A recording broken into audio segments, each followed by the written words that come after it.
I'm Michael Millerman, and this is Millerman Talks. The topic of today's video is the 2011 debate between Olavo de Carvalho and Alexander Dugin. I'm using the transcript posted on the Institute website online, the institute that hosted the debate. There will be a link to the PDF in the description. To begin, here's how the Institute introduced the two debaters. On March 7th, 2011, Olavo de Carvalho, president of the Inter-American Institute for Philosophy, Government, and Social Thought, and Alexander Dugin, leader of the International Eurasian Movement, started a written debate on the topic, the USA and the New World Order. The debate ended on May 9th, 2011. Professor de Carvalho is a philosopher currently residing in the United States who's authored more than a dozen books and has been teaching an online philosophy course to more than 2,000 international students since 2008. His book, Aristotle in a New Perspective, 1996, has been acclaimed as a highly original contribution to the understanding of the Greek philosopher. Dugin is Vladimir Putin's geopolitical strategist, leading organizer of the Eurasian movement, and considered the most influential Russian thinker of the post-Soviet era.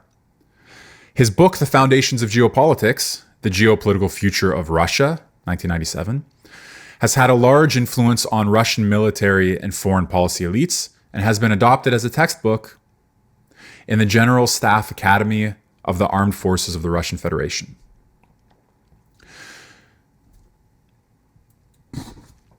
The structure of the debate was as follows. First, both participants respond to the following question. What are the historical, political, ideological, and economic factors and actors that now define the dynamics and configuration of power in the world? And what is the US position in what is known as the New World Order? So after they each respond to that question, Dugin responds to Olavo de Carvalho's opening statement, and then he responds to Dugin's response. And the next round proceeds in the same way, responding to each other's responses, until in the fourth round, each of them submits a concluding statement. So in this video, I'm going to cover only the opening statements to the question, and in the next video, I'll take on the next segment. Before I begin, you should note that I'm only highlighting the most important or some of the most important claims and arguments. I'm not exhaustively reproducing every point the authors make, although I'm going to present the arguments I do present faithfully. There's no substitute for reading the debate itself, but hopefully this overview will be a helpful guide or shorthand in the meantime. Okay, so de Carvalho begins by questioning whether or not there can be a debate, strictly speaking, between himself and Dugin at all. On one hand, they see eye to eye on so many issues that it would seem there's nothing to debate. So he writes, does he believe in God? So do I. Does he think a metaphysics of the absolute is possible? So do I. Does he wager that life has a meaning? So do I. Does he understand traditions, homeland, and family as the values that must be preserved above supposed economic and administrative conveniences? So do I. Does he see with horror the globalist project of the Rockefellers and Soros? So do I. It is not possible to organize a debate between two people who are in agreement. On the other hand, he stresses that there can't be a debate between people in such different positions of power and influence. He is, he says, a truth-seeking philosopher and educator with no public influence, no ambition to change the course of history, and he's not beholden to powerful interests. Together with his students, his only hope is to know reality to the utmost degree of our power, he writes, and one day leave this life aware that we did not live in illusions and self-delusion, that we did not let ourselves be misled and corrupted by the prince of this world and by the promises of the ideologues, his servants. No political party, mass movement, government institution, church, or religious sect considers me its mentor, he continues, so I can give my opinion as I wish and change my opinion as many times as it seems right to me, with no devastating practical consequences beyond the modest circle of my personal existence. Dugin, on the other hand, he writes, is Putin's mentor, the creator and guide of one of the widest and most ambitious geopolitical plans of all time. A plan adopted and followed as closely as possible by a nation which has the largest army in the world, the most efficient and daring secret service, and a network of alliances that extends throughout 4 continents. To say that Professor Dugin is at the center and pinnacle of power is simply a matter of realism. To implement his plans, he continues, he has at his disposal Vladimir Putin's strong arm, the armies of Russia and China, and every terrorist organization of the Middle East, not to mention practically every leftist, fascist, and neo-Nazi movement which today operate under the banner of his Eurasian project. So, accordingly, he thinks that a debate is not strictly speaking possible. Too many agreements on one hand, and too much of a radical disjunction in their personal positions on the other hand. With that out of the way, he now proceeds to answer the question about the US and its place in the New World Order. De Carvalho's assessment is that besides Catholic and Protestant Christianity, there are 3 main projects of global dominance on the world stage today, that is in 2011. The Russian-Chinese project, the Western project, and the Islamic project, personified respectively by the ruling elite and secret service, in the case of Russia and China, the financial elite, in the case of the Western project, and the Muslim Brotherhood, as well as the leaders and governments of some Islamic countries, in the case of the Islamic project. He writes that for the first time in the history of the world, the 3 essential modalities of power, politico-military, economic, and religious, find themselves personified in distinct supranational blocks, each of them with its own plans for world dominance and its peculiar mode of action. Now, these 3 blocks are, here's what he writes. The heterogeneity and asymmetry of the 3 blocks is reflected in the image that they have of each other and also the false image that they have of themselves. And his primary point of emphasis in this response is the misleading image that the Russia-China project has of the United States and that Russia has of itself. Here he's taking aim directly at Dugin as a representative of the Russian project as he sees it. So here's how the Russian-Chinese project views the United States according to De Carvalho. It describes the Western Bloc as a global expansion of American national power, as the material expression of the open society liberal ideology proposed by Karl Popper, and as the living incarnation of the Enlightenment's materialist, scientific, and rationalist mentality, and therefore as the enemy above all enemies of all traditional spirituality. Now, Russia's false self-image is that it was corrupted by liberals and that it can be the spiritual savior of mankind. So here he sets out to show the errors of the Russia-Chinese project's perception of the United States, taking thereby direct aim at Dugin's claims. So first of all, Russia, he says, was not corrupted by liberalism, but was corrupt long before then. The collapse of the USSR enriched former regime supporters who stayed loyal to KGB structures and preserved their KGB mentality. Unlike in the case of Nazi Germany, no one was ever punished for the murder of at least tens of millions of civilians and for the creation of the most efficient machinery of state terror known to mankind.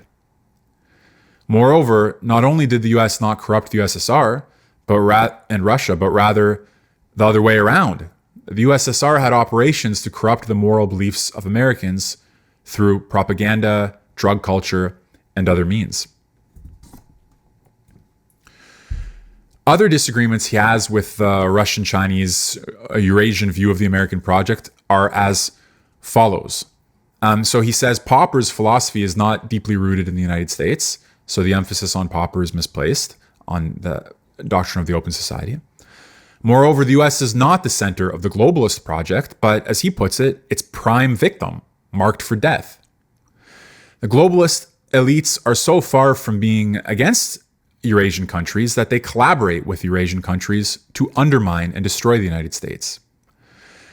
The globalist elite is not at all free enterprise capitalist, is not at all oriented towards free enterprise capitalist liberalism, but is rather statist and interventionist.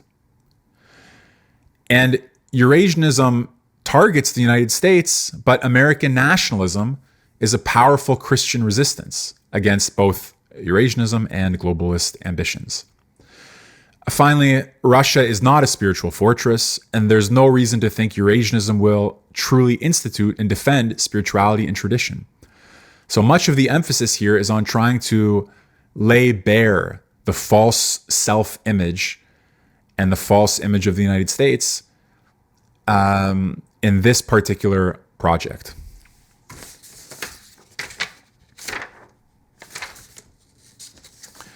So here are the concluding lines of his opening statement. It would be wonderful if each country learned how to exercise its own evils before pretending to be the savior of humanity.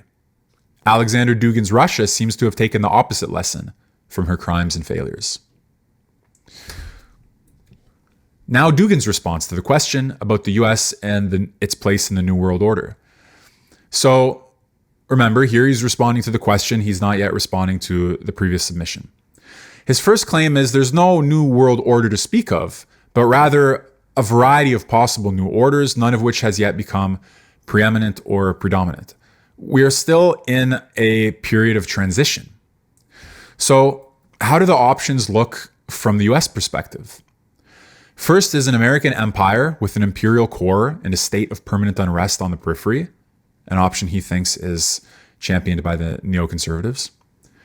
Second is multilateral unipolarity, supported by Obama Democrats, which is basically unipolarity where the US would cooperate with other friendly powers like Canada, Australia, Japan, Israel, and other countries in solving regional problems and putting pressure on rogue countries like Iran, Venezuela, Belarus, and North Korea, or on hesitating countries that are striving to assure their own regional independence, China, Russia, and so on. And the third option is world government, desovereignization of states, Council on Foreign Relations, Trilateral Commission, George Soros, color revolutions to destroy states being the main mechanism of that alternative. Now, in his response, Dugin provides a brief overview of various aspects of US-centric global geopolitics. So he says, historically, the US sees itself as the peak of Western civilization, as the embodiment, basically, of Western universalism. The West's values are universal, at the forefront of technological and social progress. In the political dimension, he speaks about the victory of liberalism over communism and fascism, its transformation into the default option, which then gets exported onto other countries and destroys, how does he put it here, fragments traditional non-liberal countries and communities. In the ideological dimension, he notes that US foreign policy has become more ideological, demanding human rights actions from other states, though not yet from allies like Saudi Arabia, a case that poses the biggest challenge to the ideological approach. And he highlights economic challenges to the US-centric order, especially the economic rise of China. Okay, so how does he see world order from a non-US point of view? Here he outlines a few alternatives. The first is the reactive opposition of more or less successful states that don't want to lose their sovereignty to the US. Here it's a matter of degree between total rejection and partial adaptation and cooperation. So for example, some adapt to Western standards but avoid direct desovereignization, India, Turkey, Brazil. Some cooperate with the US, but on the condition of domestic non-interference, like Saudi Arabia, Pakistan. Some cooperate but preserve their particularity and use cooperation to further their national independence. China is the example he gives. And some just oppose the US totally, Iran, Venezuela, and North Korea foremost among them. So that's the first option. The second alternative, are the subnational groups and movements that oppose Americanism for ideological, religious, or cultural reasons, like the Islamic world vision, neo-socialism, which combines a Marxist critique of capitalism with nationalist emotion and sometimes with ethnic sentiment, and the Eurasian project, Dugin's own project, of civilizational multipolarity. Those are non-US alternatives that are non-state but subnational or transnational. The problem is that the states lack the vision, powerful states lack the vision, and movements that possess the vision lack the infrastructure to put their ideas into practice. So if the gap could be bridged, there could be an alternative to the US versions of world order. If you can combine the vision of the subnational movements with the infrastructure of the states, you might have something that could oppose US-centric world order. That's the end of the first segment, the responses to the original question about the US position in the New World Order. Now, the debate gets quite interesting as we move into the second segment, so be sure to watch the next video on that when it becomes available. I'm Michael Millerman. This is Millerman Talks. Thanks a lot for watching. See you again soon.